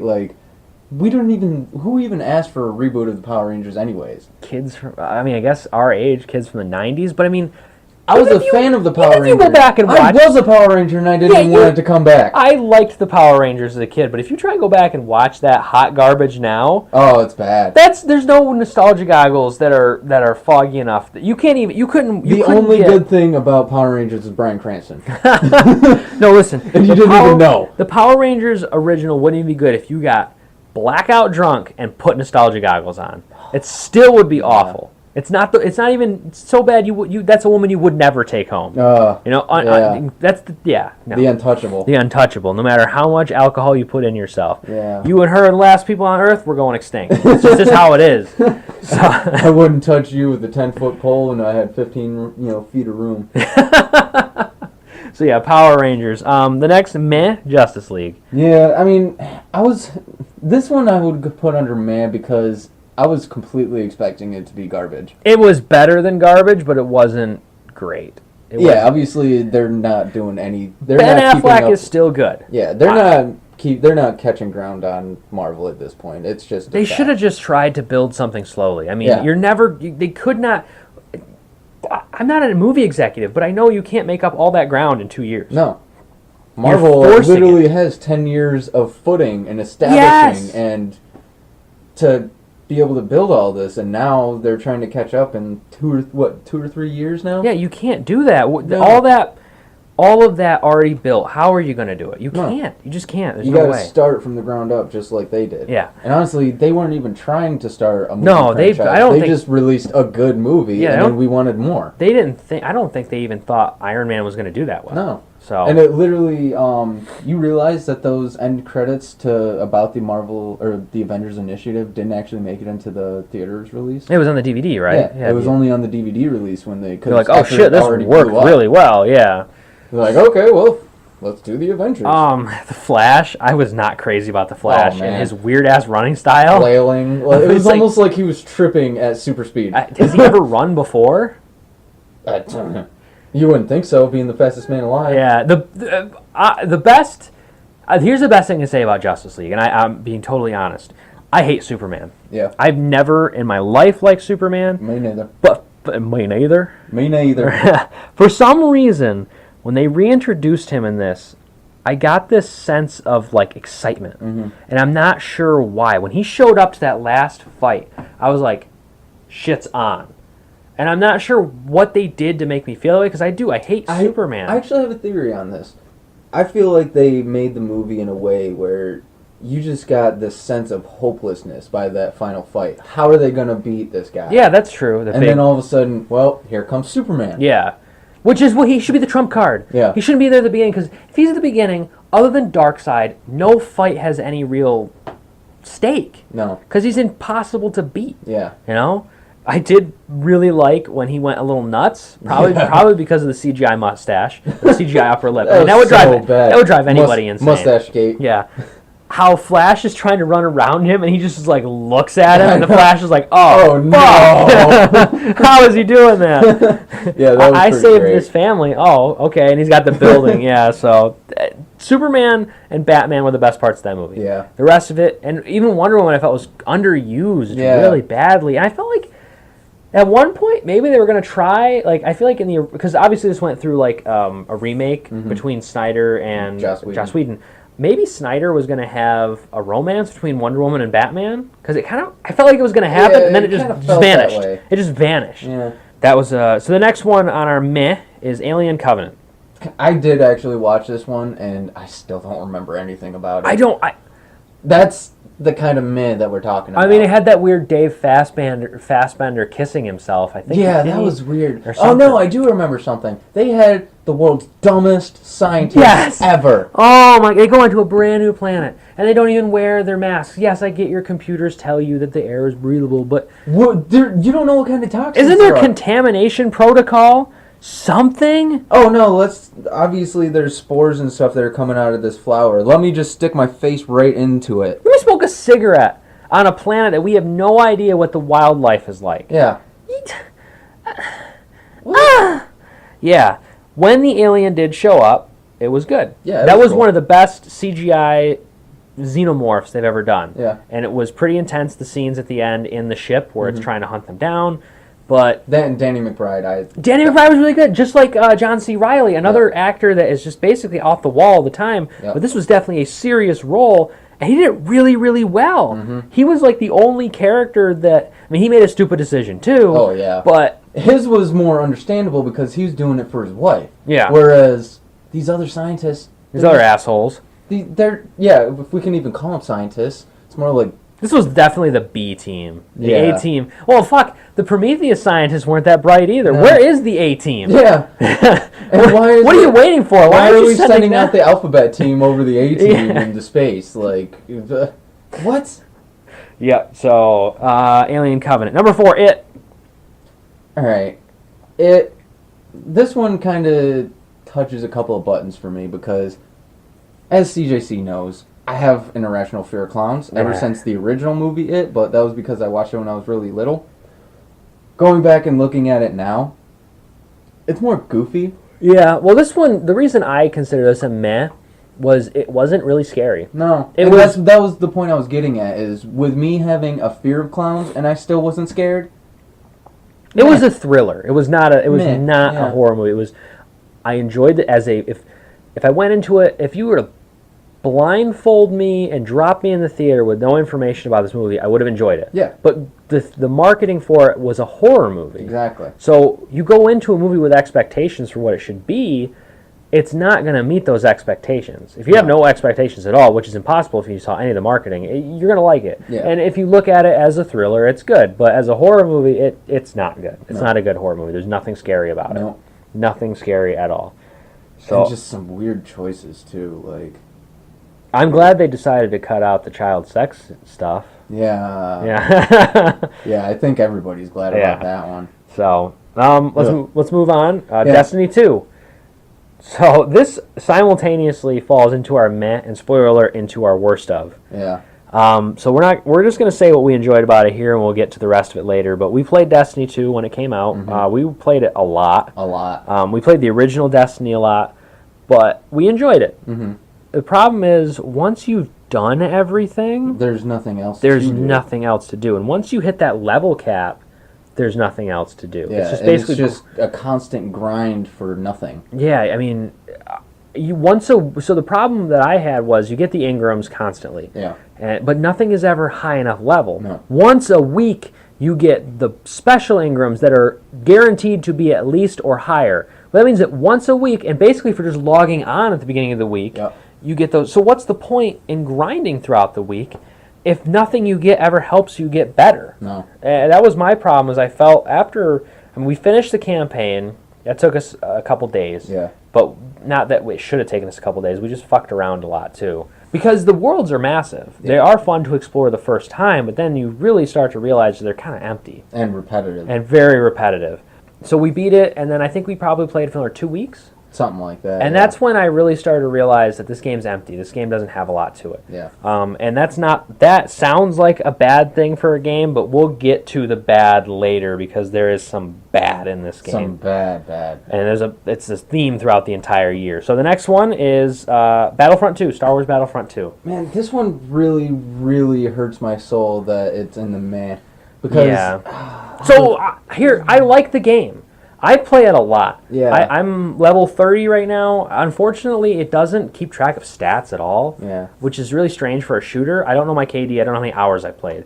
I probably play at least an hour during the week every day. Yeah. I really like it. I have a lot of fun, and I'm good at it, but the progression system was built around loot boxes. Which is BS. It takes forever to get anything done because of that progression system. And not only that, too, for me personally, the online play suffers because of the progression system. Yeah. Because everybody's buying good stuff. Nobody can because they did turn it off for now.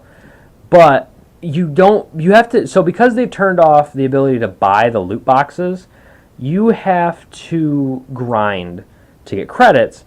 And the whole credit system isn't built around how well you play. It's how long the matches go for. Yeah. Which makes no goddamn sense. No. Because I generally place in the top 5 in a match. Yeah. And I'm still getting the same amount of credits as the person at the bottom of the match. What's the point? And this has created a lot of, I don't know if you've seen online, but there's a lot of people that just turn it on and let their character sit in a match. I've experienced that. I have too. Heroes versus Villains is terrible for it because they have the highest credit jackpots. I shouldn't say jackpots, that makes it sound random, but they have the highest credit output. So you go in and one of your teammates is just standing there running circles because they've set up their controller, because as long as your controller's getting input, you're not kicked, you're not booted. So their controller has literally got like rubber bands around it to keep the character spinning around in circles. Yeah. Well, now your entire team is fucked because one guy isn't doing anything. Yeah, he's just running around in circles trying to get time. Yeah, so I don't understand. I don't get why. I know why people do loot boxes, but the fact that EA thought that they could put loot boxes into Star Wars. You don't fuck with Star Wars.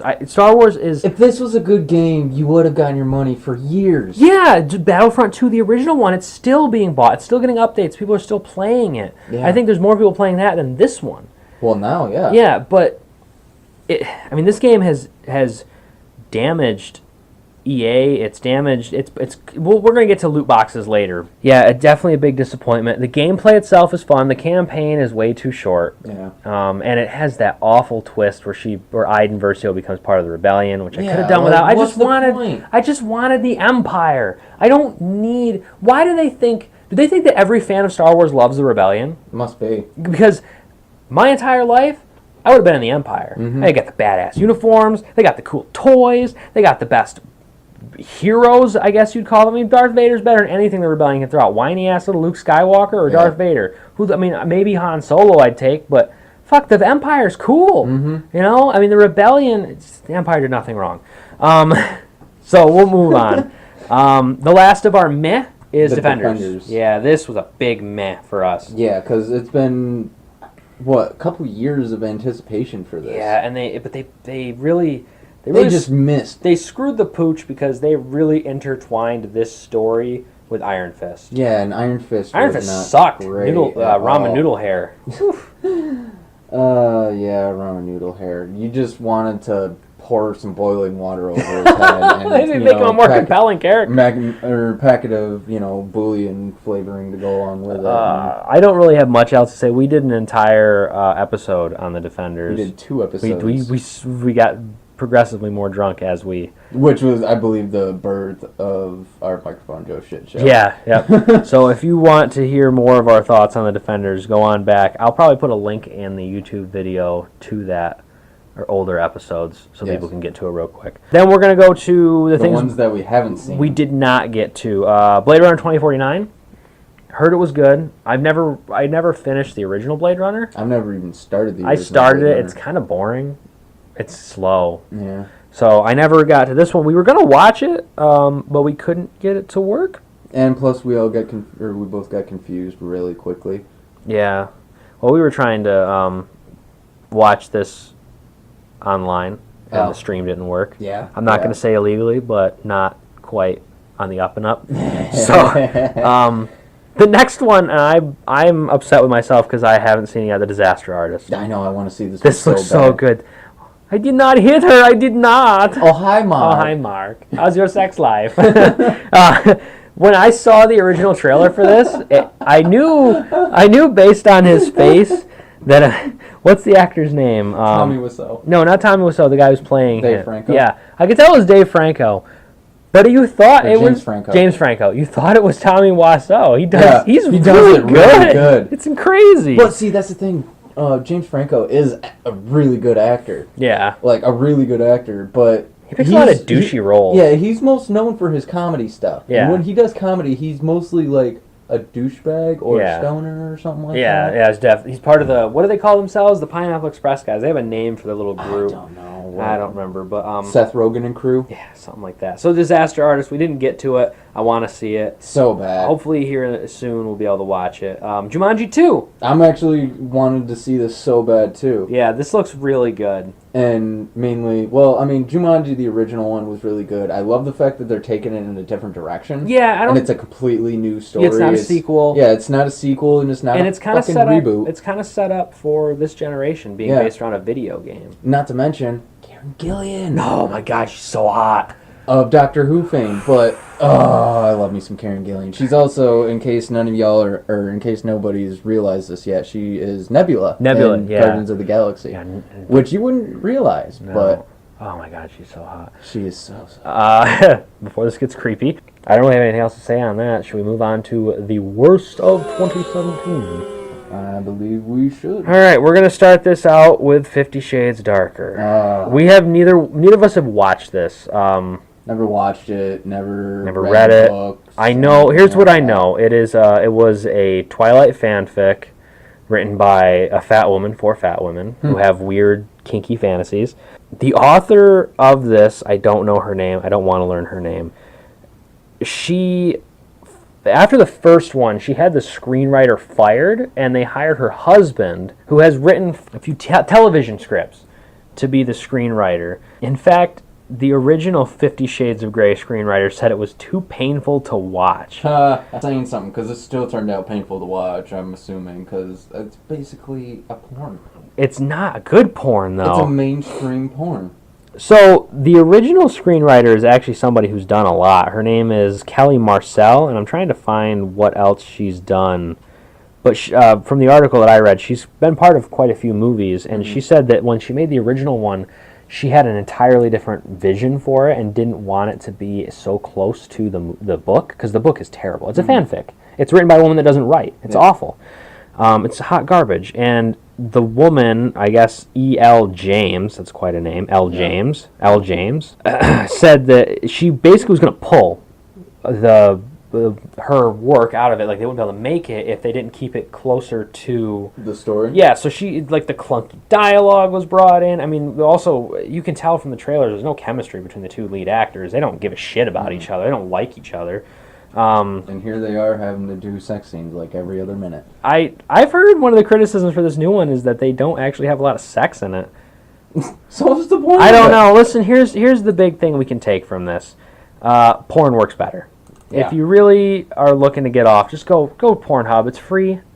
You don't have to pay a ticket to get in. You don't have to have that, you don't have to be embarrassed that you're jerking off in a theater. And plus, too, there's some pretty funny comments on Pornhub. Also, the storylines are better. Yeah. Holy crap! There's actual porn that has a better storyline than 50 Shades of Grey. Oh my Who God. thought? Yeah. I mean, we can't even tell that joke anymore about the porn not having it. I'd rather watch this. Yeah. I mean, Yeah. I'd rather see how the guy who's fixing her mailbox ends up banging her in the butt later. Yeah. On. Like, I don't... How does that transition happen? There's more story there than this god-awful movie. This movie was nominated for Razzies, which are celebrated as the worst achievements in film. Transformers was, Emoji Movie, so 50 Shades of Grey won Worst Picture in 2016, and it's the sequel from last year, Darker, was nominated for Worst Picture, along with Worst Actress, Worst Actor, Worst Remake, Ripoff, or Sequel, Worst Screenplay, Worst Director, Worst Supporting Actress, and Worst Screen Combo. So, for just all those keeping track at home, basically, this is one of the worst movies, like, of the year. It got a 10% on Rotten Tomatoes, yeah. which makes it, we're going to get to that, it's not the worst rated movie of the year. Yeah. We'll get there. The next one is Fast and Furious. I refer to as Fast and Furious 100. It's actually called The Fate of the Furious. Which basically means that it's the 8th one because, you know, they always got to have some kind of gimmick. Yeah, I don't understand why anybody likes these movies. Yeah, I mean, the first couple ones, okay, I understand. But it's the same thing. And this is just to show you how ridiculous and dumb these movies have gotten. I'll give you a rough outline of the plot of the movie, alright? They're in New York City now. And someone sends Dom, Vin Diesel, to retrieve a nuclear football held by the Russian Minister of Defense? Why? These are guys that drive cars, aren't they? Don't you have people to do that? Don't we have SEAL Team 6? Yeah. And you're sending a car thief to... Is that what they're car thieves, right? That was how this all started. Yeah. Yeah, I or don't... they're street racers or whatever. But the reason I hate these movies is it's basically a bunch of sweaty, overly muscular guys, which I'm not opposed to because I love the old 80s movies. Yeah. But what they do is they always put them in cars and somehow have these massive car chases that make no goddamn sense. Yeah, no. They put as many scantily clad women as possible, which I'm also not opposed to. Because that's how Gal Gadot got her start. But it doesn't make sense how they put them in. Why any one of these women is ever attracted to Vin Diesel, I don't know. The dude looks like walking testicle. Something like that. A walking muscular testicle. I hate these movies. I hate them so much, and I wish they quit making them because all they do is factor the lowest common denominator. You're stupid, testosterone-filled, dumbass dudes. Yeah. That's all these are for. They are terrible movies. I don't want anybody that likes them. Everybody that we know that likes them is a fucking idiot. Yeah. Seriously, I'm not going to name any names, but we know like 3 people that like these movies. And you know who you are. They all have the worst taste in everything. They are fucking stupid people. So they're the people that like this. They're also the people that are probably still watching Pirates. Oh, good segue. And what is this? Pirates 1 million at this Dead point? Man Tells No Tales. Well, I wish dead movies would tell no tales. I wish, yeah. I wish these tales, everybody was dead. Same shit, different name. This got a 30% on Rotten Tomatoes. There's not much more to be said. It's Johnny Depp just dragging Jack Sparrow's dead corpse through the mud and the ocean and whatever else. These are bad. Yeah. If you want to talk about corpses, yeah, The Mummy. Please, what you wrote here it perfectly describes it. Okay, so pretty much this is just a sad attempt to force feed fans a connected universe that backfired drastically. They started this movie. This movie starts with a Universal logo, which then spins around to the Dark Universe logo. They haven't even started. This is the first movie in the Dark Universe, and they already have a logo? Yeah. Like, you fucking idiots. Yeah. What are you doing? That's not how you do a connected universe. Like, you have to make a good movie first. Yeah, a little bit. And then if we like it, then okay, maybe we'll want to see more. Yeah. Don't just force feed us just connected crap just because. Yeah. Oh, and by the way, this got a 16% on Rotten Tomatoes. Transformers: The Last Night, Transformers number 34 got a 16% on Rotten Tomatoes. It also was nominated for some Razzies. So we're clear. This is the Transformers movies that should have killed it, because this is the one that Transformers fans, if these people even exist. By the way, Tom Cruise was nominated for Worst Actor in The Mummy, and Johnny Depp for Worst Actor in Pirates, and Mark Wahlberg in Transformers. I mean, it just keeps going. They've gotten terrible. They're terrible. They're awful movies. None of these compare to the worst critically ranked movie of the year, the one that we are going to, shameless plug here, watch this week for the Joe Shit Show. The Microphone Joe Shit Show. If you haven't checked that out, check out our episodes. The Emoji Movie. Oh, so we're going to keep it short and sweet. This is basically an advertisement. It's awful. We're going to watch it. And we're going to drink a lot because we're going to need to get through this. Yeah, this is basically like an hour and a half advertisement. Pretty much. Like an hour and a half commercial. It's got some for your social phone. commentary in it that doesn't hit, and we'll get to it. So if you want to know more of our thoughts, you can join us as we watch that. So that'll be up on Tuesday.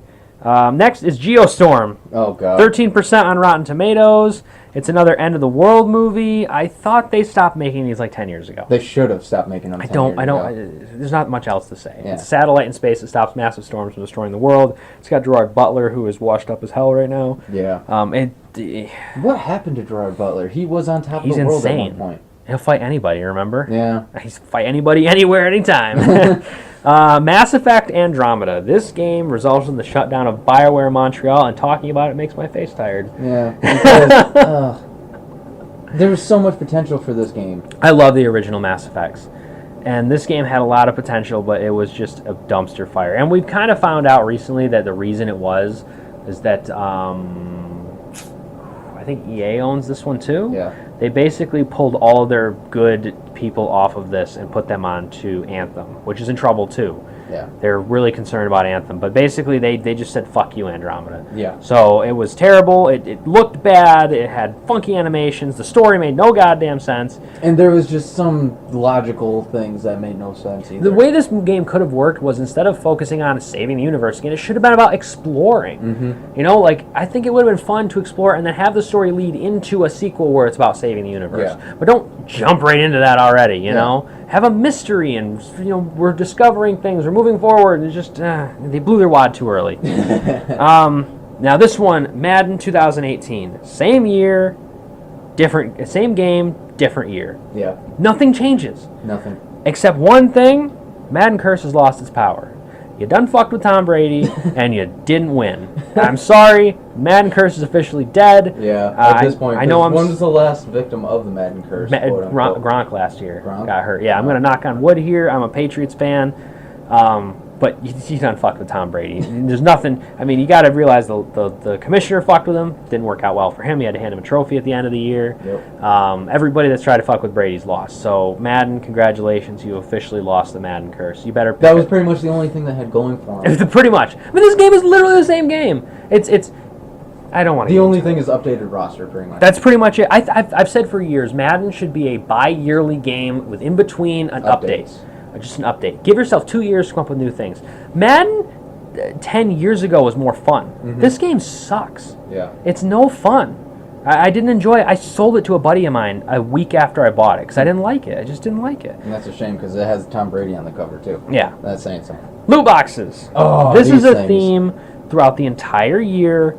And these have been going on for a while, loot boxes. But it wasn't until recently that they started picking up steam Yeah. because of the Battlefront 2 They fiasco. fucked with Star Wars. And here's why this is a big deal. So loot boxes are, if you don't understand or know what a loot box is, in a lot of these games nowadays, the way they try and make more money off people, and this started in mobile gaming, free-to-play games, not games that cost you $60 to buy. Yeah. You purchase with in-game currency, which takes forever to get, or with real-world money, a box with loot in it, hence the loot box. But the loot inside is randomly generated by a number. So when you open it, you have no idea what you're going to get. You can get a duplicate of something you already had, you can get something totally worthless, or you can get something really fucking awesome, which almost never happens. Yep.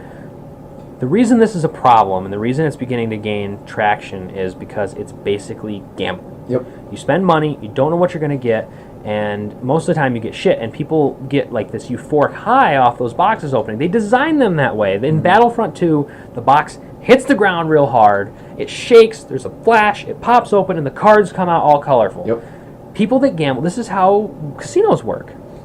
And they've gotten away with this for a long time because they say that it's not gambling because there's no real world money. You're spending money on it, but you're not getting anything. It's in-game stuff. There's nothing of value, is what they say.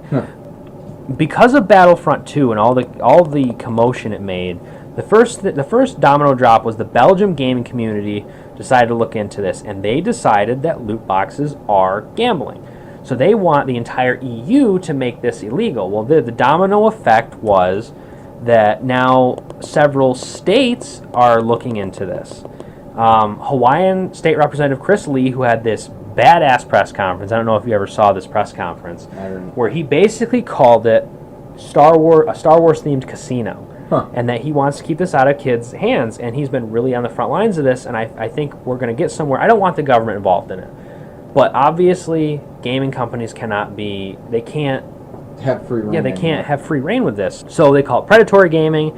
They're working on legislation to ban minors from buying them, which means that anybody under the gambling age of whatever state you're in, which is usually either 18 or 21, will not be able to buy the game. And this is big, because if it is banned from minors, so violence in games are not technically banned, nudity isn't, drug use isn't, blah, blah, blah, blah, blah.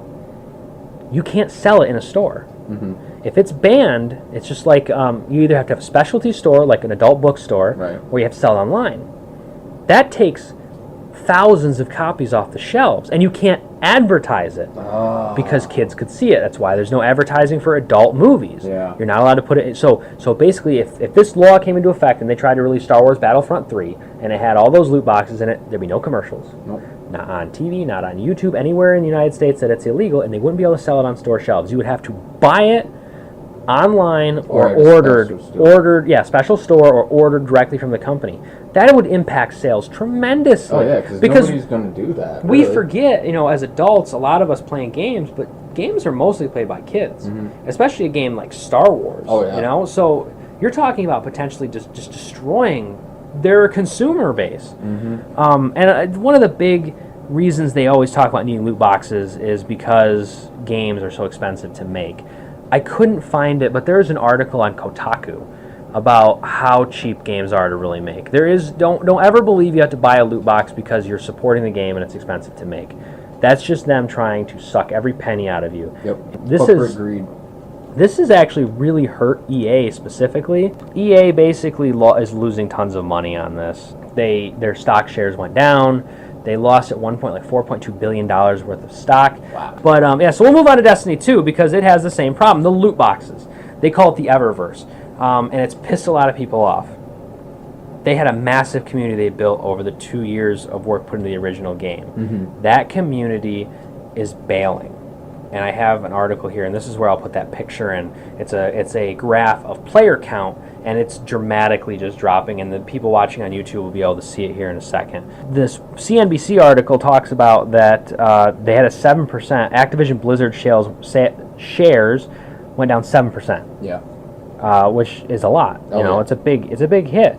And Destiny is not in a good place. The one way they said they can monitor this is video streamers. Destiny video streamers have announced that they will reduce content for the game in the future. Twitch viewership for the game is at a franchise low, levels averaging 4,000 to 7,000 viewers on Friday afternoons. Sounds like a lot. This is versus the 14,000 to 17,000 viewers for Destiny 1 year ago. So a 2-year-old game a year ago was getting 10,000 more views than this game that's only been out since September. People don't like it. The factors that went into this are design decisions were made that have made D2 a less engaging and less distinctive game than D1. In particular, key aspects of D2 endgame feel neutered compared to D1. Microtransaction implementation, Bungie's apparent lack of urgency in responding to player feedback, and poor job communicating a roadmap going forward. They had a Christmas event, which was basically built around loot boxes. I mean, Bungie is just trying everything they can. They were nerfing XP. I don't know if you heard about this one. And when people figured it out and called them out on their bullshit, the way to fix it was they made the XP gains back to normal, but they increased the amount of XP you needed for a level. They doubled it. So they didn't change it or fix anything. They just made it a different way to fuck you over, so you felt like you had to go to the Eververse. Bungie, in fact, for the next game, even put out online a job posting for a community manager to build the community around in-game purchases. They want to basically the next game, because the Eververse wasn't really overly intrusive like Battlefront 2's loot boxes. But the next game, they want it to be just like Battlefront 2's loot boxes. They're not saying that, but by trying to get somebody in there, their Destiny's going to fail. It's going to fall down. Nobody's going to buy it. No, I mean, we're at the point where people are finally done with loot boxes. As we should be. Yeah, so Destiny 2 definitely, they screwed the pooch on that one. Oh, yeah. Baywatch. I'll take this one. Okay. So, this movie's bad. right? You wouldn't expect it to be good. I know, I didn't see this as being a good movie. I mean, granted, The Rock is in it. Okay, he's always a good, he's always the like. But this movie was so bad, I started wondering if they made it so bad on purpose. I kind of feel like they did. If you watch the TV because trailer, within the opening credits, like the opening scene, there was two dolphins basically high-fiving each other. When I watched the trailers, I knew what this was going to be. Like, you have The Rock just slow-mo walking down a beach, in the classic Baywatch style, right? But then right behind him, two dolphins, belly bump each other, like they're high-fiving. And then there's spouts of, sharks and whales and stuff, spitting water out into a fountain. It was like, okay, they have to be making this bad on purpose. I think they did. I really, honestly, when we watched the trailers, did you think there was any way this was going to be a piece of art or No. a piece of art? Yeah. I mean, neither was the original show, but the original show knew what it was. It was basically primetime porn for boys. Yeah. Pamela Anderson slow-mo running down a beach. Come on. Yeah, that's true. All right, so next is Dark Tower. We did an episode on this, so we're going to keep it short, 16% Rotten Tomatoes. The reason it falls on the worst. This is the worst. Is the worst. It wasn't really that great of a Western. It really wasn't a good sci-fi, and it definitely was not a good adaptation. No. It just didn't hit anywhere it tried to. No. Honestly, the only thing good about this movie was Idris Elba. That's it. And even still, really, Idris Elba was only good because of some of the reload sequences that he had. Yeah. Those were pretty cool. Other than that, there wasn't really a whole lot to work with. No, so 16% Rotten Tomatoes. We'll move on. Big Mouth. I don't know anything about this. You are going to take this one. Okay. This show is just the worst fucking thing out there. It has to be. This is right up there with the Emoji Movie, right? Because this show is a Netflix series.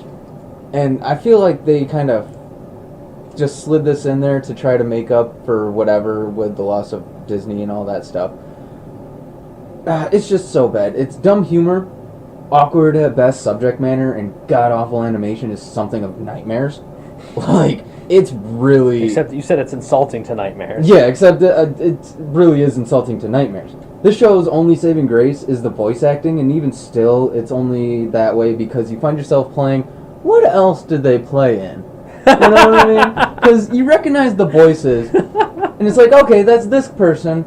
What else did they play in? Yeah, and by the time you on get your phone the whole time. Yeah, basically by the time you get done, or by the time the episode is over, you didn't watch any of it, and you were just off on a 20-minute ramble about what else the actors played in. And he's like, "Oh, the episode's over. Oh, thank God." Yeah. So Netflix not really on a roll with this part of our list. Yeah, no, and that actually is a good segue because my next one is the Magic School Bus reboot. Haven't watched it yet, but it looked terrible. Oh my God. I was a big fan. I grew up on the Magic School Bus. Bus. I love the Magic School Bus. Magic School Bus was one of those cartoons that with transcended the test. No way! Yeah, that transcended the test of time. It's still a great cartoon to this day, right? It's educational, it's fun, there's adventures, there's comedy. Yep. It's great. This hot mess of garbage is just an insult to the original Magic School Bus show. It's just cheap, lazy attempt at a cash grab off the heels of the original, and it's just boring. Yeah. How is the Magic School Bus boring? It should never be boring. I said haven't watched it, but I didn't think it was going to be any good. That was so insulting. We're going to have to breeze through the next couple. Smurfs Lost Village. Crap. It's Smurfs, 37 on Rotten Tomatoes. Jigsaw, they're still making Saw movies. This is the 8th one. Yeah, I thought he died. He did. 4 movies ago. I don't understand. Friday the 13th, the game. Not bad in terms of gameplay, but it was just super glitchy. And that I haven't played it. I've heard that complaint. It has game-ending crashes all the time. Really? And, yeah, isn't this one of those crowd-funded games? Yeah. No, that makes sense then. The Inhumans. Oh my God. This is where Marvel really fucked up. This has got a 10% on Rotten Tomatoes. Yeah, this is literally the worst thing that Marvel's ever made. Yeah, this is pretty bad. This is Catwoman levels of bad. Yeah, but see, this is before they bought out Fox, so this was their way of kind of trying to implement the mutants, but it wasn't so much implement, I guess that was the wrong word, more than replace. Because for a long time in the comics, they actually completely cut off mutants and X-Men and all that. Yeah. To try to force... Choke out Fox. Yeah, and try to pave the way for Inhumans as that kind of genre. Clearly, this didn't work. Yeah, it was pretty bad. It quietly was canceled a couple weeks ago. Yeah, like me being a huge superhero, especially Marvel fan that I am, I couldn't even make it through the first, like, 3 episodes. That's saying something, because you watched the Green Lantern. Yeah. Yeah. This is bad. This is legendarily bad. Literally, the only good thing about this is the dog, and even still, it's the dog. This might end up being a shit show someday. Possibly, but that's a lot of beer because that's episodes. Oh, you're right. That's a lot of episodes. Whew. Oh, my one last one. This is an awkward transition, but Ghost in the Shell movie with Scarlett Johansson. Did you watch this? I did. I did not watch it. I've never watched the anime. It's pretty to look at. Well, it's got Scarlett Johansson. Obviously. But you had to read subtitles the whole time, which, okay, sometimes... Oh, this was... Wait. Are we talking about the original anime or the movie? The movie. The movie was in Japanese? If there was a Japanese person talking, it was in subtitles. Oh, okay. Which, okay, that's not bad. I'm okay with reading subtitles. Yeah. I can actually read. Yeah. So, but other than that, it was just boring, and it made no goddamn sense. So it was a 45% on Rotten Tomatoes, obviously. And honestly, like, I feel like Scarlett Johansson kind of... Phoned it in? Yeah, phoned it in on this one. All right, so we're going to use this one to transition into ranting and rolling, and it's my turn this week. Last week, you got cut off on your Tide Pod rant. We didn't realize you got cut off until you finished, and then our recording had stopped. You missed out on a good rant. This movie coming out had this big controversy about what they call whitewashing in Hollywood. It's where you take a person of a different ethnicity and put a white person in their place. I get tired of hearing about this, and here's why. The first reason, I don't like anime. I'm not a big fan of anime. I don't know much about it. But I do know that not one of those people, unless they are intentionally, the best way to describe it is Goku does not look Asian. Mm-hmm. He doesn't look white either.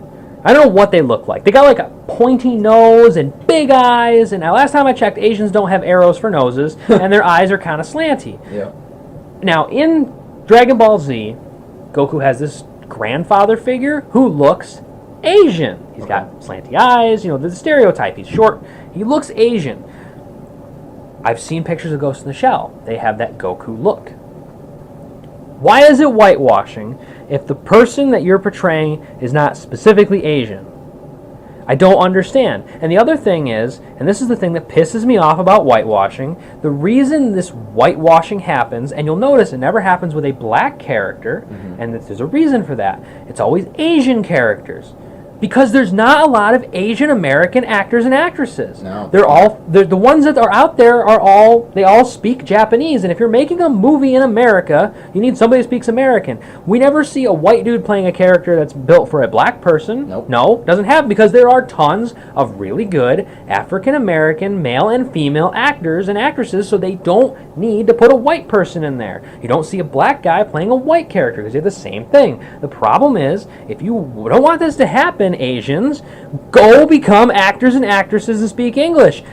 Hollywood, I don't mean to get political, but Hollywood is liberal as hell. They don't want to do this. They want to keep up with the progressive themes of America. They don't want to whitewash. If they could not put a single white person in any movie, I'm sure they would do that.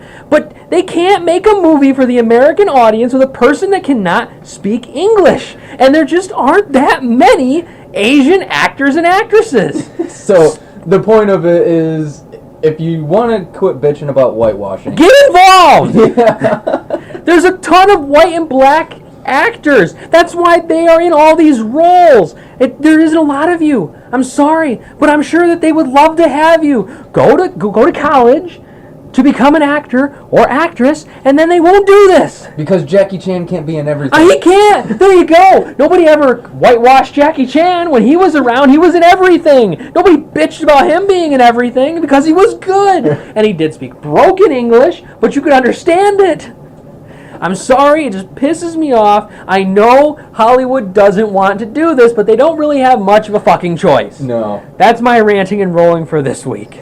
I think that concludes the episode. Okay, shameless plug time. All right, so thank you for listening. This has been the Microphone Joes. I'm No Rev. I'm CJC. Please check us out on YouTube, iTunes, Google Play, Spreaker, iHeartRadio. Is that it? We'll have Twitter, links on our Twitter. Facebook. Our Facebook is undergoing a little bit of work right now, so it's not really active. We haven't. Please throw us a like on Facebook, Instagram, Twitter. Follow us on YouTube. Drop a comment. We want to hear how we're doing, how bad, how good. We know we suck at this, but give us some constructive feedback. We love hate mail. We do love hate mail. Also, be sure to check out our other shows. Yep, so this goes up on Sundays. Our podcast will be every Sunday. On Tuesdays, we have the Joe Shit Show, where we review a movie, a terrible movie. This week, it's going to be the Emoji Movie, the worst movie of 2017 by Rotten Tomato standards. And we drink. Based on how many beers I think, we though, end we up have with. to adjust that from 10 down to a 6-pack because we were not feeling very good after the holiday special. Yeah. So if you want to watch something terrible, the holiday special is up right now. Yeah. You can go watch that. And then Wednesdays is our meme video day. Also, our Microphone Joe's Gaming Show. Yep. We have not really nailed down a streaming day yet, but when we do, we will let you know. Yep. So with that being said, we are the Microphone Joes again. I'm CJC. No Rev. And do you want to say it? You say it. Stay average, my friends. Yeah.